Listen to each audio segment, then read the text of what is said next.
Hello students, revision series में alcohol, phenol और ether. सबसे पहले हम इनका देखेंगे कि इनका डेरिवेशन कैसे इसको कैसे ड्राई होते हैं।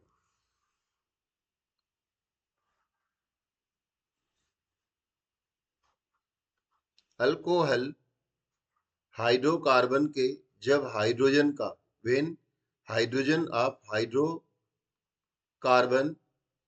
replaced by OH group, then obtained compound will be alcohol। और इन इसके डेरिवेटिव्स हैं। Phenol is the derivative of when hydrocarbon of hydrogen of the benzene replaced by OH group। OH group से जब रिप्लेस्ड हो जाएगा benzene का एक hydrogen या दो हाइड्रोजन, जितने भी हाइड्रोजन हाइड्रोक्सिल ग्रुप से, तो ऑब्टेन होने वाला कंपाउंड हमें फिनॉल मिलेगा और यहाँ पर अल्कोहल मिलेगा। ऐसे ही अगर हाइड्रोकार्बन का हाइड्रोजन का रिप्लेस हो जाए या यूं कहें कि डिस्प्लेस हो जाए, हाइड्रोजन का क्या हो जाए, रिप्लेस्ड हो जाए एल्का ऑक्सी ग्रुप के थ्रू, एल्का ऑक्सी, इसको एल्का ऑक्सी के ग्रुप के थ्रू, तो मिलने वाला कंपाउंड ईथर होगा। अब हम इनका क्लासिफिकेशन देखते हैं। क्लासिफिकेशन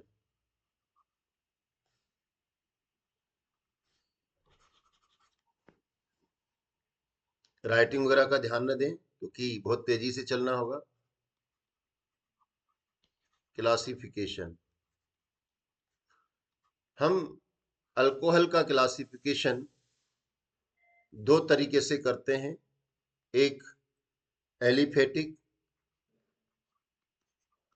एलिफेटिक और दूसरा एरोमेटिक। एलिफेटिक को हम फर्दर क्लासिफाइड करने जा रहे हैं। एक मोनोहाइड्रिक, मोनोहाइड्रिक में हाइड्रिक नहीं लिख रहा हूं, बस मोनो लिख देता हूं। इसका एग्जाम्पल भी लिख देता हूं, CH3OH, मतलब एक जब हाइड्रोक्सिल ग्रुप जुड़ा हुआ हो। ऐसे ही डाई, डाई में दो जुड़े हुए हों, जैसे CH2OH, CH2OH, ये क्या कहलाएगा, ये कहलाएगा ग्लाइकॉल। ग्लाइकॉल। ऐसे ही तीन वाला तीन वाला ग्लिसरॉल कहलाएगा।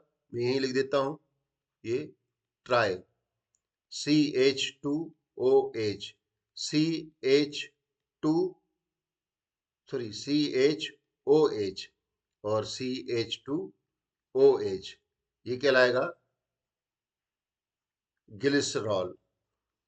और दूसरा होता है पॉली। तो पॉली में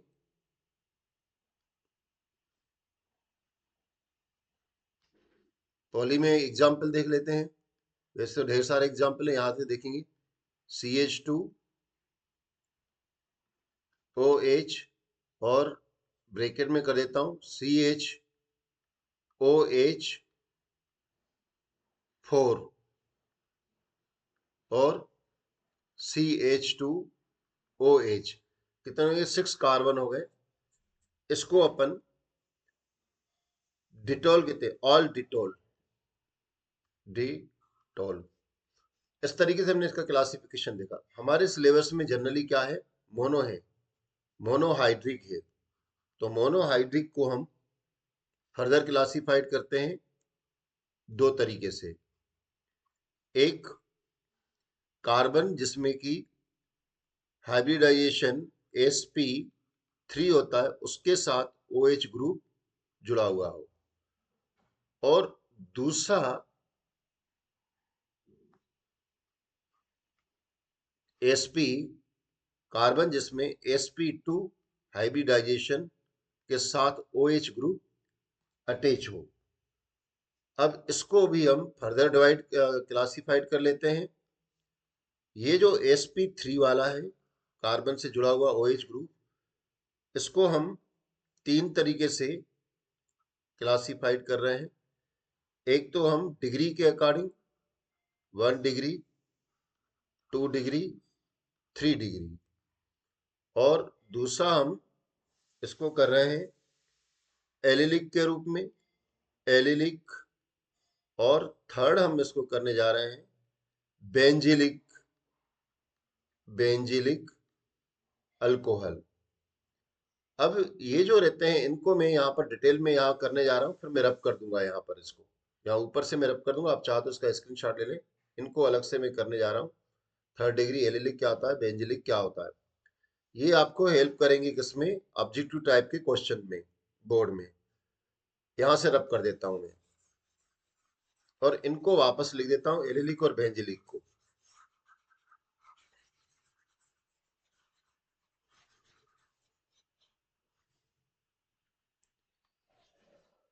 सबसे पहले डिग्री के बेस पे,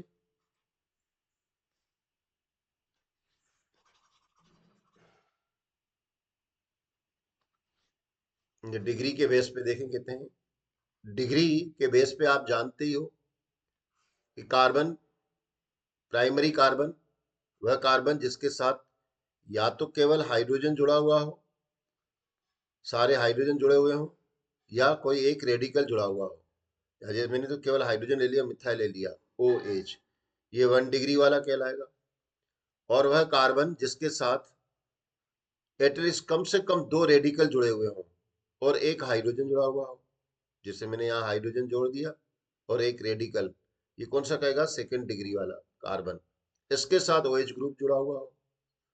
और टर्शरी कौन सा कहलाएगा, टर्शरी कहलाएगा जिसके साथ कार्बन के साथ 3 रेडिकल जुड़े हुए हों, आर, आर, आर, एक भी हाइड्रोजन नहीं हो, और फंक्शनल ग्रुप जुड़ा हुआ हो, तो ये टर्शरी कहलाएगा। तो ये टर्शरी अल्कोहल हो गए। अब बेंजिलिक अल्कोहल कौन से होते हैं, ये डिग्री के हिसाब से है ना। अब पहले बेंजिलिक के बजाय एलिलिक को देखता हूँ। एलिलिक में बता चुका हूँ इसके प्रीवियस वीडियो में भी, हेलो एल्केन में, फिर भी बता देता हूँ आपको। एलिलिक का मीनिंग केवल एक ही होता है, जब कोई हाइड्रोकार्बन में डबल बॉन्ड वाला कंपाउंड हो, किंतु डबल बॉन्ड के नेक्स्ट वाले कार्बन के साथ अगर कोई फंक्शनल ग्रुप जुड़ा हुआ हो, तो उस फंक्शनल ग्रुप के से के अकॉर्डिंग उसका नाम होता है। तो जिससे यहाँ अल्कोहल के बारे में बात की जा रही है, तो देखो ये डबल बॉन्ड वाला कार्बन है, इसके बाद वाले कार्बन से, नेक्स्ट कार्बन से ये जुड़ा हुआ हो, तो ये एलिलिक अल्कोहल कहलाएगा। ऐसे ही बेंजिलिक कौन सा हो जाएगा, तो बेंजिलिक, एलिलिक और बेंजिलिक लगभग सेम बात ही होती है। इसमें बस क्या होता है कि जो आपकी बेंजीन रिंग है, जैसे C6H6, ये बेंजीन रिंग है। मैं इसको थोड़ा सा इस तरीके से नहीं, बेंजीन रिंग को ही बना देता हूँ। बेंजीन रिंग के नेक्स्ट कार्बन से, ठीक है ना, ये जैसे बेंजीन रिंग है, ये बेंजीन रिंग, इसके साथ डायरेक्टली OH ग्रुप नहीं जुड़ा हुआ हो, बल्कि इसके डबल बॉन्ड, अल्टरनेट डबल, उसके वाले कार्बन के नेक्स्ट कार्बन के साथ अगर OH जुड़ा हुआ हो, तो ये बेंजेलिक अल्कोहल कहलाएंगे, अल्कोहल कहलाएंगे। इस तरीके से अपने अल्कोहल का क्लासिफिकेशन देख लिया। अब अपन क्लासिफिकेशन फिनॉल का देखते हैं कैसे होता है।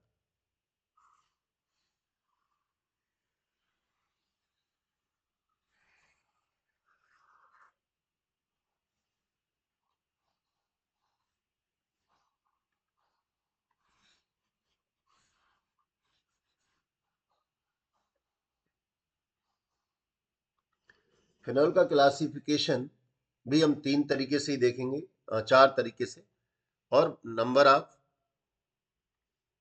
हाइड्रॉक्सिल ग्रुप से, mono, hydric, die,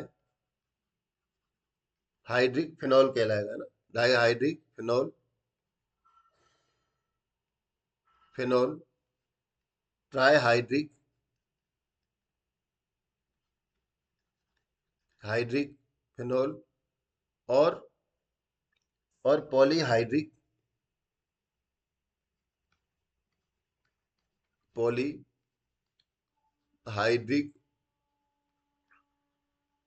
phenol.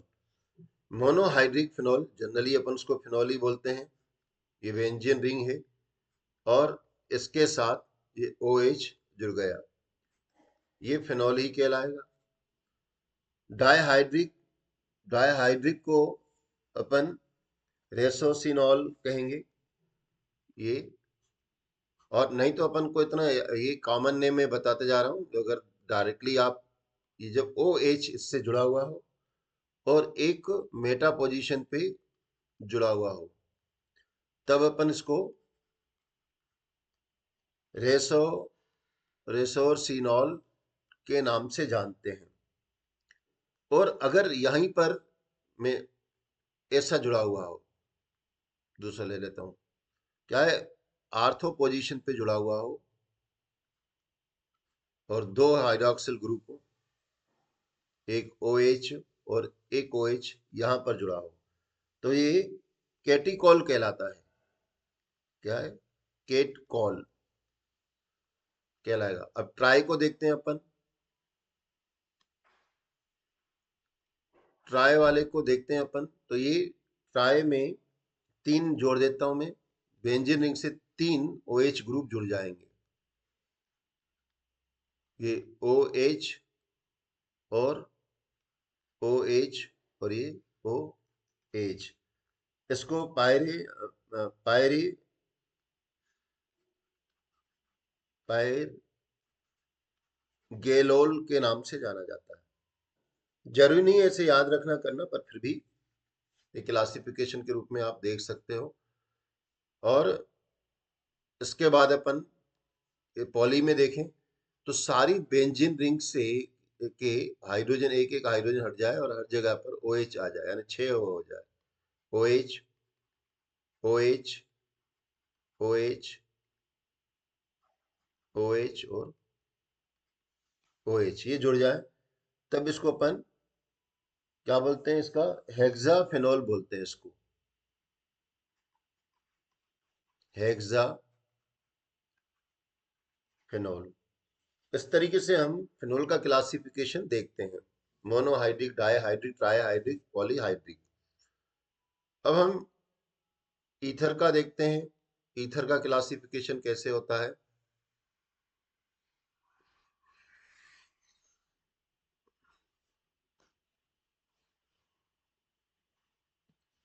Ether का क्लासिफिकेशन आप जनरली, क्योंकि आपने स्टडी तो कर चुके हैं, ये तो अपन रिवीजन कर रहे हैं। इसको ईथर का क्लासिफिकेशन हम दो तरीके से भी करते हैं इसको भी, एक तो एलिफेटिक, एलिफेटिक, और दूसरा एरोमेटिक, एरोमेटिक ईथर। तो एलिफेटिक ईथर में हम इसको दो तरीके, इसको भी हम फर्दर डिवाइड करेंगे दो तरीके से। कौन सा, एक तो सिंपल ईथर और दूसरे मिक्स्ड ईथर। मिक्स्ड, सिंपली में क्या हो जाएगा, सेम ये जो ईथर ग्रुप कहलाता है, functional group ether, same radical जुड़े हुए हों, CH3 डाई मिथाइल ईथर। और मिक्स्ड में क्या हो जाए, सेम ग्रुप नहीं जुड़ा हुआ, जैसे ये C2H5 और CH3, इथाइल मिथाइल ईथर। तो ये क्या कहलाएगा, ये मिक्स्ड ईथर कहला के एग्जाम्पल है। एरोमेटिक ईथर क्या कहलाएंगी, एरोमेटिक ईथर का मीनिंग है कि इसमें एटलीस्ट कम से कम एक जो है, एक तो फेनिल होते हैं और दूसरे अपन ईथर जो रहेंगे वो उसमें एक ग्रुप जुड़ा हुआ हो, कोई भी जुड़ा हुआ हो उसको अपन देख लेंगे, जैसे फेनिलिक ईथर और एनिलिक एरिल ईथर। इसको हम दो तरीके से देखेंगे, एक तो फेनोलिक ईथर, और दूसरा alkyl aryl, L sorry alkyl aryl ether. Example देख लेते हैं इनके। जैसे फेनेलिक ईथर मीन्स दोनों अपन फेनेल ग्रुप जुड़े हुए हो, C6H5O C6H5, और इसका एग्जाम्पल अगर अपन लें तो क्या हो जाएगा, इसमें एक एल्किल ग्रुप जुड़ा हुआ CH3O C6H5 means methyl methyl phenyl ether. तो इस तरीके से हम ईथर का क्लासिफिकेशन करते हैं, जनरली सिंपल, मिक्स्ड और एरोमेटिक। एरोमेटिक में दोनों साइड अगर अगर बेंजीन नहीं जुड़ी हो तो डाई फेनिल ईथर बोला जाएगा, और अगर एक एल्किल ग्रुप जुड़ा हुआ हो तो जो भी अल्फाबेटिकली, जैसे यहाँ पर एम है, अगर C2H5 होता तो इथाइल फेनिल ईथर होता कॉमन नेम, ठीक है ना। अब मैं इनका नॉमेनक्लेचर देख लेता हूँ शॉर्ट में, फटाफट देखेंगे अपन नॉमेनक्लेचर भी कैसे होता है। कॉमन नेम को ज्यादा इंपॉर्टेंट नहीं देते अपन, IUPAC नेम देखते हैं जनरली। तो इसके नॉमेनक्लेचर को पहले देखते हैं, अल्कोहल का क्लासिफिकेशन, सॉरी IUPAC नेम। और कॉमन नेम तो सिंपली होता है, जैसे CH3, पहले कॉमन नेम लिखेंगे कैसे होता क्या बनता कैसे, IUPAC नेम को देखो, कॉमन को नहीं। जैसे क्या होता है कि इसको एल्केन के डेरिवेटिव्स माना जाता है, एल्केन का ई हट जाए, और उसकी देखो अल्कोहल को कैसे लिखते हैं, अल्कोहल। तो ये अल्कोहल का ये जो पीछे वाला ओ एल है ना, वो इस ई हट के उसकी जगह पर ये OL आ जाएगा। तो क्या नाम हो जाएगा इसका, इसका नाम हो जाएगा एल केन का ई हट गया, और उसकी जगह पर आ जाएगा OL, अल्केनॉल। एग्जाम्पल देखते हैं, जैसे जैसे मीथेन को ले लो, तो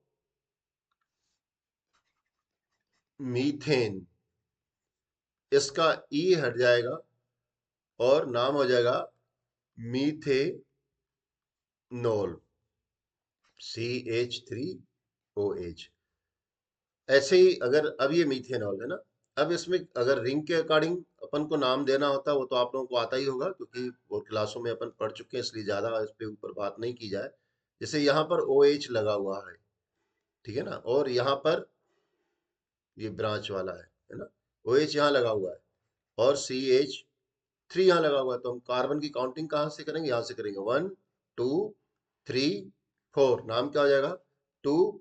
इसको हाइड्रोक्सी ग्रुप माना जाएगा, तो हाइड्रोक्सी ग्रुप माना जाता है, तो 2 हाइड्रोक्सी, ठीक है ना।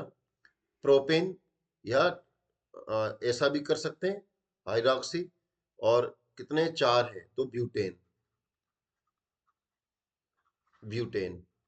और दूसरा तरीका इसमें, दूसरा कैसे कह सकते हैं अपन, जैसे 2 पर है तो ऐसा भी लिख सकते हैं अपन, IUPAC में नेम कैसे लिखेंगे कि ब्यूटेन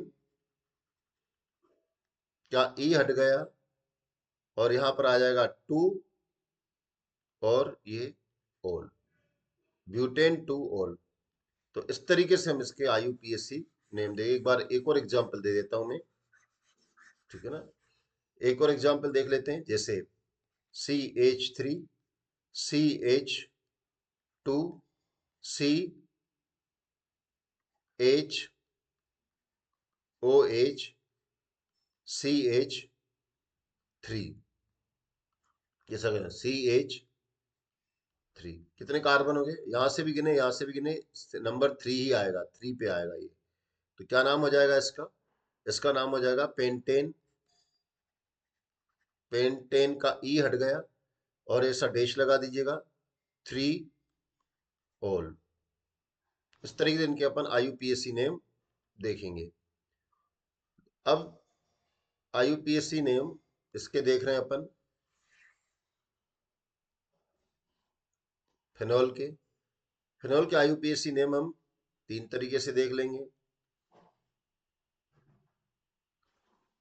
एक तो ये खुद हाइड्रोक्सी के डेरिवेट हो, फिनॉल हो, जैसे इनके आगे आप फिनॉल ही बोलेंगे। जैसे ये फिर से बेंजीन रिंग बना लूंगे।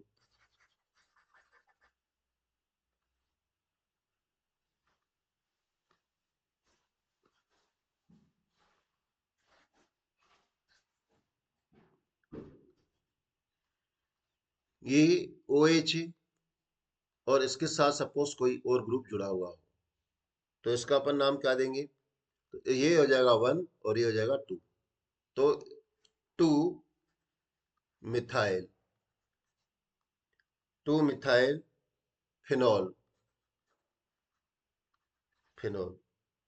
और जनरली कॉमन नेम उसका, इसका वैसे क्या होता है, इसका आर्थो, कॉमन नेम देखें तो इसका होता है आर्थो क्रीसॉल होता है। क्रीसॉल पढ़ चुके होंगे आप कई बार। अब ये क्या हुआ कि इसको डेरिवेटिव हाइड्रोक्सी डेरिवेटिव माना जाता है फिनॉल का, इसलिए जो इसका नाम आपने दिया। किंतु दूसरा होता है जैसे कार्बोनिल ग्रुप का डेरिवेटिव, कार्बोनिल ग्रुप का बेंजीन रिंग का डेरिवेटिव माना जाता है कार्बोनिल ग्रुप के साथ कोई भी जुड़ा हुआ हो। अब कार्बोनिल ग्रुप में कौन कौन से आएंगे? जैसे आपका एल्डिहाइड हो, ठीक है ना, कीटोन हो, और कार्बोक्सिलिक एसिड हो, या आपके इसके साथ एस्टर जुड़े हुए हों, तब इनको अपन बेंजीन के डेरिवेटिव्स अब हाइड्रोक्सी बोला जाता है। क्या बोला जाता है इसको? Hydroxy derivatives of the benzene compounds या एरोमेटिक कंपाउंड्स। तब इसका नाम हम क्या करते हैं, इनके नाम के अकॉर्डिंग ही इसको दिया जाता है। जैसे मतलब इन ग्रुपों को नंबर अपन पहले देंगे अगर ऐसा है, क्योंकि ये हाइड्रोक्सी डेरिवेटिव्स ऑफ बेंजीन माने जाएंगे। तो ये जो हैं OH और यहाँ पर सपोज CHO लगा हुआ है, तो इसका जो अपन नंबरिंग करेंगे, तो पहली नंबरिंग किसकी रहेगी? जो एल्डिहाइड ग्रुप पे, और ये सेकंड पे चला जाएगा OH, और इसका नाम क्या हो जाएगा IUPAC में? 2 हाइड्रोक्सी, 2 हाइड्रोक्सी। और क्या है ये? क्योंकि एल्डिहाइड है तो बेंजील्डिहाइड कहलाएगा, बेंजेल डिहाइड, बेंजेल्डिहाइड कहलाएगा। इसको थोड़ा रब करके मैं थोड़ा और अच्छी तरीके से लिख के बता दूंगा आपको। इसको इनको रब कर दे रहा हूँ, ठीक है ना। ये किसके डेरिवेटिव्स कहला रहे हैं? क्योंकि ये डेरिवेटिव्स कहला रहे हैं, ये डेरिवेटिव्स कहला रहे हैं हाइड्रोक्सी डेरिवेटिव्स ऑफ बेंजीन कहला रहे हैं। ऐसे ही अगर इसमें ज्यादा ग्रुप जुड़े हुए हों, पॉली हाइड्रिक हों, तो इसका नोमेनक्लेचर कैसे किया जाता है, क्या माना जाता है? जैसे मैंने यहाँ पर बताया हाइड्रोक्सी डेरिवेटिव्स ऑफ बेंजीन, तो इसको भी अगर एक से ज्यादा हाइड्रोक्सी ग्रुप जुड़े हुए हों तो भी इसको अपन हाइड्रोक्सी डेरिवेटिव्स ऑफ बेंजीन बोला जाएगा। तो इसका नाम बेंजीन के अकॉर्डिंग ही रखा जाएगा, बेंजीन बोला जाएगा। तो यहाँ पर क्योंकि 2 हैं ग्रुप लगे हुए हैं, तो कहीं से भी काउंट कर सकते हैं, क्योंकि साथ में है 2। तो क्या नाम हो जाएगा? इसका नाम हो जाएगा बेंजीन, बेन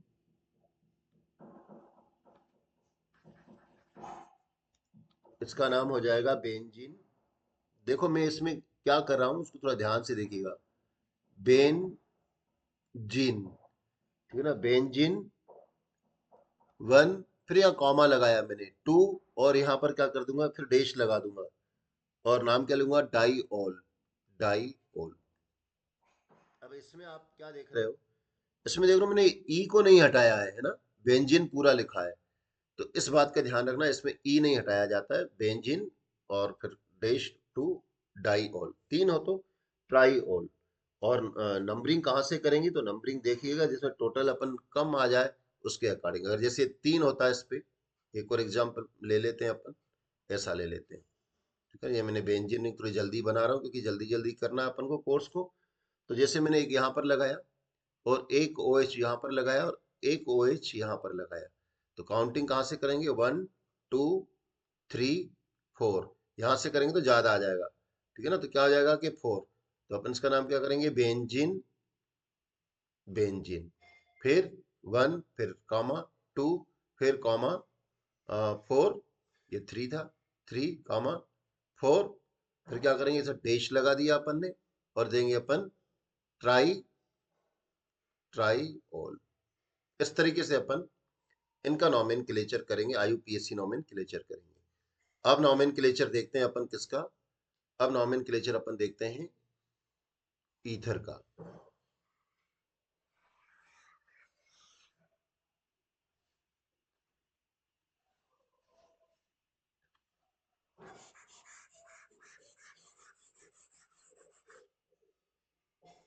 ईथर का नॉमेनक्लेचर, इसको डेरिवेटिव्स किसके माने जाते हैं, इनके डेरिवेटिव्स माने जाते हैं एल्कोऑक्सी का। मतलब अपन यूं करेंगे, जैसे ये एल्केन है, एल्केन का ई हट जाएगा और उसकी जगह पर क्या आ जाएगा, एल्का ऑक्सी आ जाएगा। तो एल्का ऑक्सी, नहीं नहीं थोड़ा सा गड़बड़ है, मैं ई नहीं हटेगा इसमें, अपन ई नहीं हटाएंगे, तो यूं लिखूं मैं। ये क्या होता है, जो भी आपके साथ इसमें आएगा उसमें एल्का ऑक्सी और एल्केन दोनों का कॉम्बिनेशन होता है। जैसे एल एल्कोक्सी, और फिर जो भी हाइड्रोकार्बन, मतलब इसमें दो पार्ट माने जाएंगे, एक को माना जाता है एल्कोक्सी और दूसरे वाले पार्ट को एल्केन, एल्कोक्सी एल एल्केन।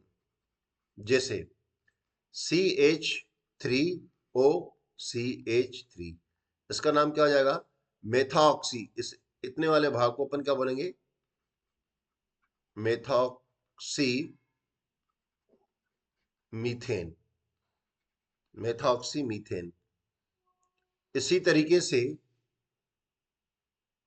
इसमें हम नॉमेनक्लेचर करते समय इस बात का हमें ध्यान देना होता है कि हम छोटा वाला ग्रुप को हम पहले ले लेते हैं नाम, उसको मेथॉक्सी बोलते हैं। जैसे मैं चलो इसको ही रब कर देता हूँ।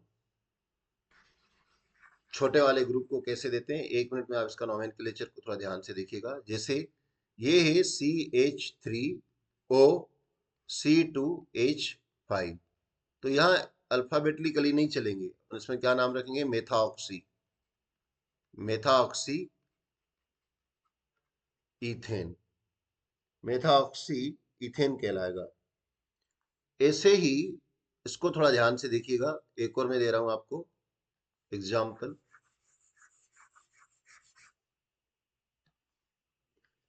जैसे CH3 है, CH3O, और यहाँ पर CH2 जुड़ा हुआ है, CH3 में एक यहाँ पर ले लेता हूँ और CH3 यहाँ पर ले लेता हूँ, तो इसका नाम क्या हो जाएगा, इसका नाम अपन कार्बन, ये पूरा यहाँ से मतलब ये चेन है, जहां से नंबर कम पड़े, यहाँ से भी कम, यहाँ पे से भी कम, कहीं से भी काउंट कर सकते हो, 1 2 3, तो ये क्या हो जाएगा, मिथॉक्सी। तो 2 मिथॉक्सी कहलाएगा, 2 मिथॉक्सी।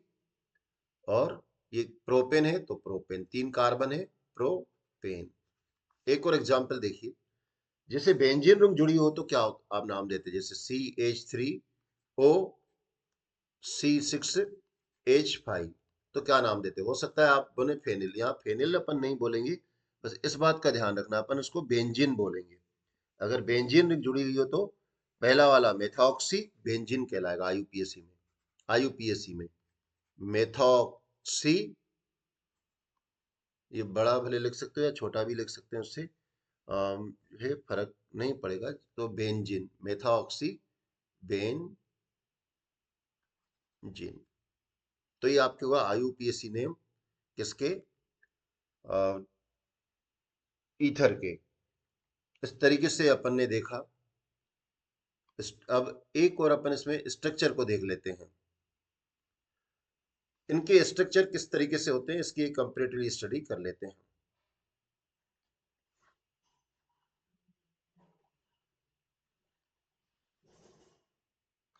अब हम स्ट्रक्चर देख रहे हैं इन तीनों का, कंपैरेटिवली स्टडी करेंगे तो थोड़ा अच्छा लगेगा। वापस में इसको तीनों को एक साथ ले लेता हूं।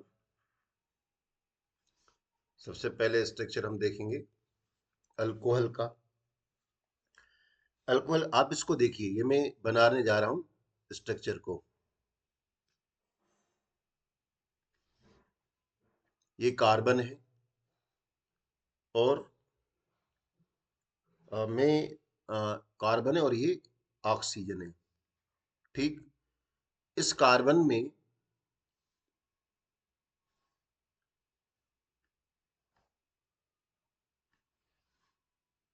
एक बॉन्ड में यहां पर दे देता हूं। थोड़ा जल्दी जल्दी में मुझे करना पड़ा, मैं डायरेक्टली तो चलो वेज बॉन्ड और डॉटेड बॉन्ड बनाना चाह रहा था, चलो बना ही दिया मैंने। और एक हाइड्रोजन यहाँ पर अपन ने मिथाइल अल्कोहल का मान लेते हैं। ऑक्सीजन में, इसमें जो हाइब्रिडाइजेशन होता है कार्बन में, वो हाइब्रिडाइजेशन होता है sp3 हाइब्रिडाइज कार्बन होता है। और ऑक्सीजन में भी sp3 हाइब्रिडाइज होता है। यहां पर कर देता हूं sp3 हाइब्रिडाइज होता है। इस ऑक्सीजन के साथ एक हाइड्रोजन बॉन्ड जुड़ा हुआ रहता है। इस हाइब्रिडाइज में, ऑक्सीजन में जो हाइब्रिडाइज होता है, देखो ऑक्सीजन ने दो बॉन्ड बनाए, एक बनाया इसके साथ sp3 और एक एस बॉन्ड किसके साथ, हाइड्रोजन के साथ। यानी कि यहां पर जो बॉन्ड बना है sp3 1s। और इस बेंजीन रिंग में दो हाइब्रिडाइज हाइब्रिडाइज ही होते हैं, sp3, और यहां पर भी मैं sp3 लिख देता हूं। इनमें पेयर्ड इलेक्ट्रॉन है, दोनों हाइब्रिडाइज हैं, किंतु इन दोनों में लॉन पेयर ऑफ इलेक्ट्रॉन है, लॉन पेयर ऑफ इलेक्ट्रॉन। ठीक। और इन यहां पर जो बॉन्ड बना हुआ है, इस ये वाला क्या है, sp3 दोनों में। मतलब पहली पॉइंट हम देखें तो कार्बन और ऑक्सीजन में कौन सा बॉन्ड है, sp3 इसकी जो बॉन्ड लेंथ होती है 142 पिकोमीटर होती है। तो दूसरा पॉइंट हम देखते हैं बॉन्ड लेंथ। तो बॉन्ड लेंथ कितनी है, 142 पिकोमीटर। और तीसरा जो बॉन्ड है इसका, ऑक्सीजन का और हाइड्रोजन का बॉन्ड जो रहता है, इसमें कौन सा होता है, sp3 और 1s का बना हुआ रहता है। और फोर्थ पॉइंट हम इसकी क्या देख रहे हैं, बॉन्ड लेंथ, इनकी जो बॉन्ड लेंथ है O और H की बॉन्ड लेंथ ये होती है 96 पिको मीटर होती है। इसके अलावा हम इसमें क्या देख रहे हैं, लॉन पेयर ऑफ इलेक्ट्रॉन हो गया, बॉन्ड लेंथ हो गया। इनके जो मेन चीज है वो इनका एंगल देखिए, इसका और इनके बीच का एंगल। ये जो एंगल है हाइड्रोजन और कार्बन के बीच में ऑक्सीजन के साथ जो एंगल बन रहा होता है, वो है 108 डिग्री 9 मिनट, जो लेस देन है टेट्राहेड्रल स्ट्रक्चर से। यानी कि टेट्राहेड्रल स्ट्रक्चर का कितना होता है, यूं लिख देता हूं, ये लेस 108 डिग्री 0.9 डिग्री, ये लेस देन है टेट्राहेड्रल वाले कार्बन से क्या हो जाता है, जिसका 109 डिग्री 28 मिनट से कम है। तो फिफ्थ पॉइंट भले मान लो इसको। और सिक्स्थ बात इसकी, अपन इसके स्ट्रक्चर में क्या देखेंगे, इसमें सिक्स बात देखेंगे अपन कि इसका जो डाइपोल मोमेंट होता है, किसका, मीथेन वाले का, तो डाइपोल मोमेंट इसका रहता है 108,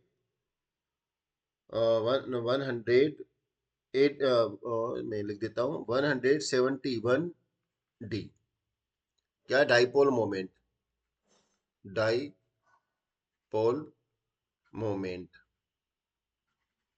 मोमेंट। ठीक, ये किसके लिए अपन ने बताया? ये अपन ने मिथेनॉल के बारे में बताया, मिथेनॉल का। इसकी प्रॉपर्टी, इसके कारण बहुत सारी चेंज होती है। ये पोलर नेचर का हो जाता है। डाइपोल मोमेंट को देखा। अब मैं डाइपोल मोमेंट, फिर मैं इसको हटाऊंगा। पहले अब दूसरा डाइपोल मोमेंट अपन, सॉरी, स्ट्रक्चर देख रहे हैं। किसका? फिनॉल का। ये बेंजीन रिंग है, ये बेंजीन रिंग। और बेंजीन रिंग में के साथ जुड़ रहा है क्या? एक कार OH, ये OH जोड़ दिया। और इसके साथ भी ये हाइड्रोजन आके यहाँ पर जुड़ गया।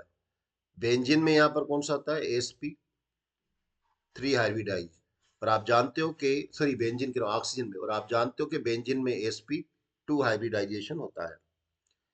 इसकी जो बॉन्ड लेंथ होती है, इनके बीच की बॉन्ड लेंथ, ये रहती है 136 पिकोमीटर। और यहां पर भी ऑक्सीजन के पास दो हाइब्रिडाइज ऑर्बिटल होते हैं। और दोनों हाइब्रिडाइज ऑर्बिटल के पास, ये कौन से दोनों हाइब्रिडाइज? sp3 वाले। ठीक है ना, यहाँ पर sp3 लिख देता हूँ, और इसमें भी sp3। और इनके बीच में भी क्या हो जाता है? ये लोन पेयर ऑफ इलेक्ट्रॉन होता है। तो ये लोन पेयर ऑफ इलेक्ट्रॉन के कारण इसमें रिपल्शन फोर्स लगता है, repulsive force. Lone pair of electrons, इनके बीच के एंगल को देखिए। ये वाला एंगल, ये इंपॉर्टेंट होता है एंगल को देखना। इसके अंदर जो एंगल बनता है 109 डिग्री, जो बहुत कम, जरा से डिफरेंस होता है किससे? टेट्राहेड्रल वाले स्ट्रक्चर से। तो ये आपका फिनोल का। और इसका, अब इसमें इसकी पॉइंट देखें। सबसे पहले बेंजीन रिंग के कार्बन और ऑक्सीजन के बीच में जो हाइब्रिडाइजेशन होता है, वो sp2, जो बॉन्ड बनता है sp2 sp3 सिग्मा बॉन्ड, इसमें भी सिग्मा बॉन्ड होता है ना। दूसरा, इन ऑक्सीजन और हाइड्रोजन के बीच में sp3 और 1s बॉन्डिंग होती है, जो कि सिग्मा से बनते हैं। टोटल 4 इसमें बॉन्ड बन रहे होते हैं ऑक्सीजन के, जिसमें से 2 अनपेयर्ड होते हैं, सॉरी, अनपेयर्ड कह रहा हूँ, 2 हाइब्रिडाइज ऑर्बिट जो रहते हैं, वो लॉन पेयर के रूप में रहते हैं। और 2 रहते हैं बॉन्ड बनाने में ऑक्सीजन और हाइड्रोजन के साथ। ये आपको ध्यान रखना है। तीसरी बात अपन ने इसमें देखें कि सी और OH की बॉन्ड लेंथ कितनी होती है? तो 136 पिकोमीटर। और हाइड्रोजन के साथ इसकी जो बॉन्ड लेंथ होती है फिनॉल में, वो लगभग इतनी ही होती है जितनी उसमें, तो इसलिए उसको नहीं लिख रहा हूं मैं। इसमें बॉन्ड एंगल को देखते हैं अपन। तो COH, है ना, बॉन्ड एंगल इसमें कितना होता है? 109 डिग्री होता है। डाइपोल मोमेंट इसका कितना होता है? डाइपोल, फिफ्थ पॉइंट देखते हैं। डाइपोल मोमेंट इसका कितना होता है? डाइपोल मोमेंट इसका होता है 1.54 डी। ठीक है ना, ये डाइपोल मोमेंट है। ये जो डाइपोल मोमेंट है, इसका क्या इफेक्ट पड़ता है भाई? यहाँ पर मैं लिख के बता दूंगा, या तो यहाँ से कर देता हूँ। डाइपोल मोमेंट का जो रहता है, इन दोनों में क्या होता है कि बेंजीन रिंग और इनमें डाइपोल मोमेंट में डिफरेंस क्यों है? तो बेंजीन का डाइपोल मोमेंट मेथनॉल से कम है। क्यों? इसका क्या कारण है? और इसकी प्रॉपर्टी में भी चेंज हो जाता है। तो मिथेनॉल में अगर हम देखें, तो इलेक्ट्रॉन विड्रॉविंग इफेक्ट किसमें ज्यादा होता है? इलेक्ट्रॉन विड्रॉविंग पावर जो रहता है, पावर, वो बेंजीन रिंग में ज्यादा होता है। और यहाँ लिख देता हूँ, इलेक्ट्रॉन शॉर्ट में लिख देता हूँ, ठीक ना। इलेक्ट्रॉन विथड्रॉविंग पावर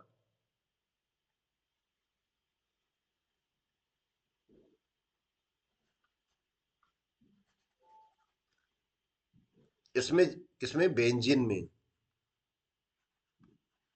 में ज्यादा होता है, ज्यादा होता है। और मिथेनॉल में, मिथेनॉल में electron donating power, electron donate ज्यादा होता है, पावर ज्यादा होता है।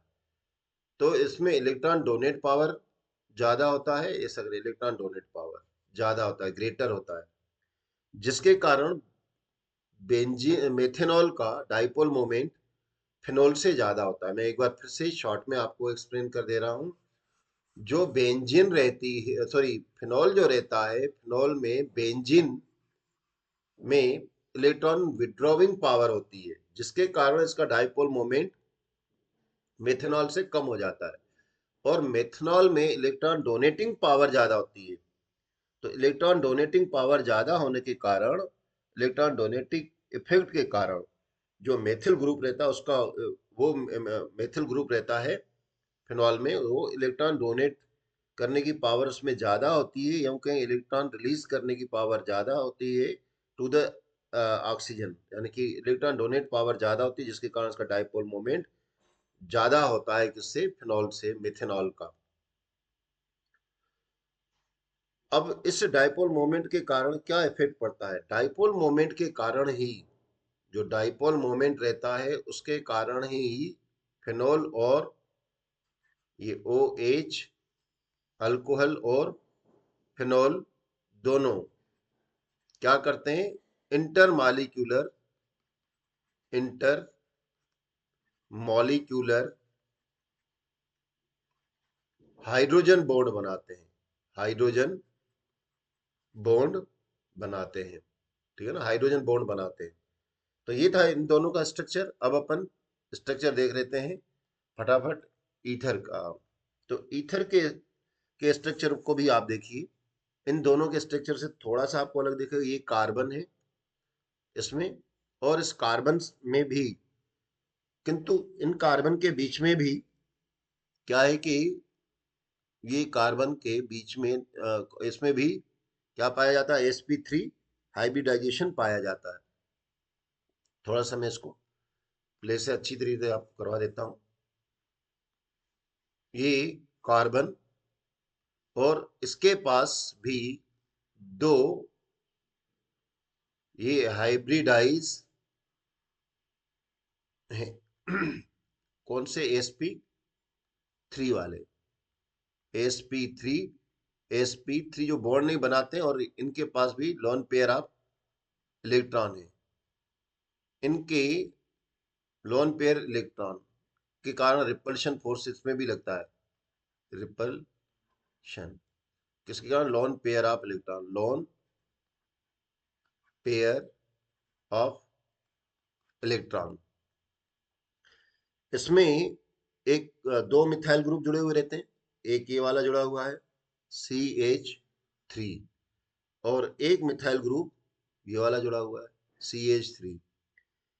इनके जो बॉन्ड लेंथ को देखिए, कार्बन और इसकी 141 पिकोमीटर, जो कि बिल्कुल मेथेनॉल के से मेच खा रही होती है। और इनके बीच का जो एंगल रहता है, इनके बीच का एंगल, ये क्या है, ये ऑक्सीजन है, सॉरी मैंने कार्बन लिख दिया था यहाँ पर गलती से, ये ऑक्सीजन है ना, ऑक्सीजन।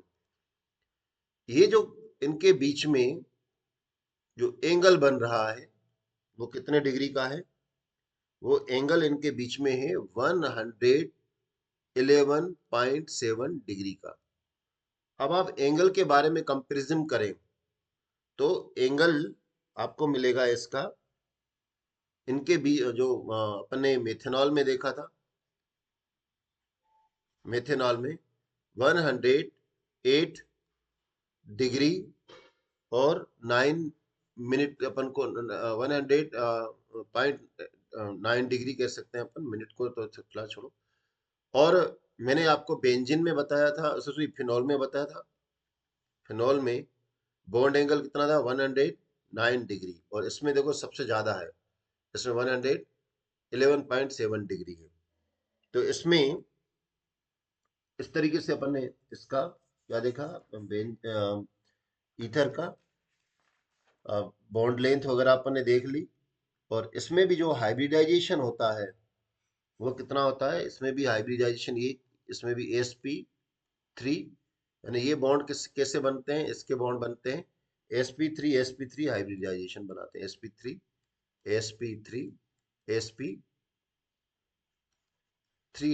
बॉन्ड बनाते हैं, यानी कि कार्बन ऑक्सीजन कार्बन, इस तरीके का बॉन्ड बनता है। तो यह इनका स्ट्रक्चर था ईथर का। और इसके बाद नेक्स्ट वीडियो आप इसको देखिएगा जिसमें आपको प्रिपरेशन मेथड और केमिकल प्रॉपर्टी और फिजिकल प्रॉपर्टी देखेंगे। आप इसके मेरे चैनल को अधिक से अधिक सब्सक्राइब करिए और लाइक करिए, जिससे और मोटिवेशन मिलेगा तो हम और अच्छी तरीके से आपको प्रोवाइड करते जाएंगे। Thank you, have a nice day.